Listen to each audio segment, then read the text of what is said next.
Love my Yeah, facts. go on, Yeah. say. Will you share? One. Since 1985. I've never missed an episode of Wow, EastEnders. Proper that's fan. incredible. Doing, and it starts with a.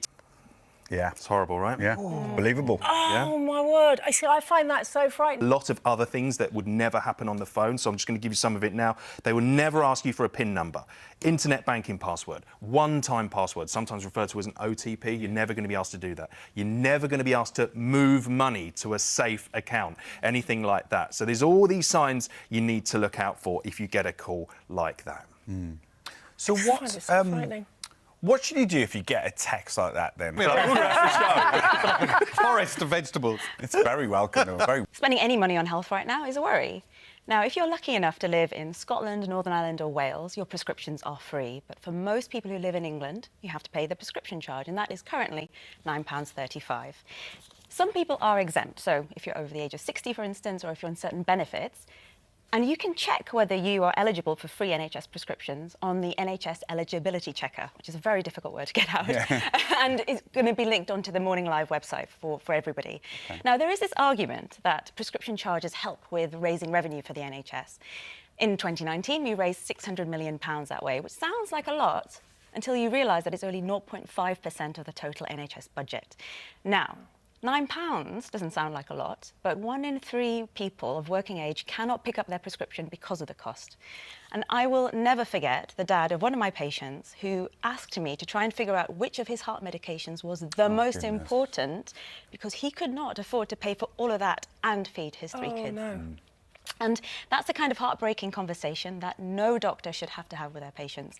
And it is why I want patients to know about how they can save money on their medications. Okay, well, this might... Yes, so if you are one of the more than 1 million people in England right now paying too much for your prescription, then the PPC is something you'll be very pleased to hear about.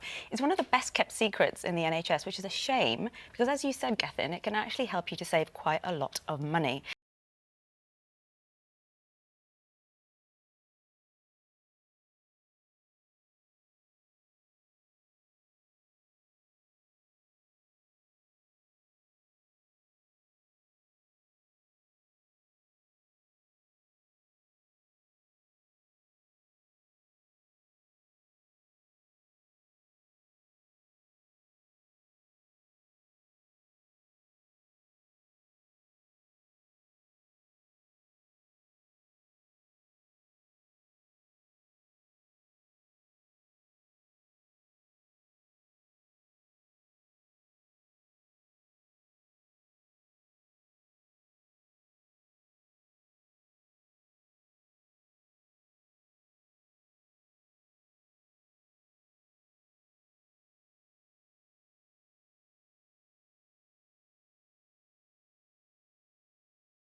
the active ingredient, which means that they work. You can tell the difference when you look at something that's called the PL number. So that's what you mentioned before, Gethin. It's a very specific licensing number that's on the back of the packet. Now, as you can see on there, those two numbers are the same, which means even though the packaging looks different, the drug is the same, which means it has the same effect on you regardless. What I'm trying to tell you is that you do not have to spend more money on your medications than you think. Yeah, Brilliant. perfect. Thank you very much Some indeed. great stuff, Wow. yeah, really helpful. If you have any questions for Good Eat, please get in touch in all the usual ways. Cheers.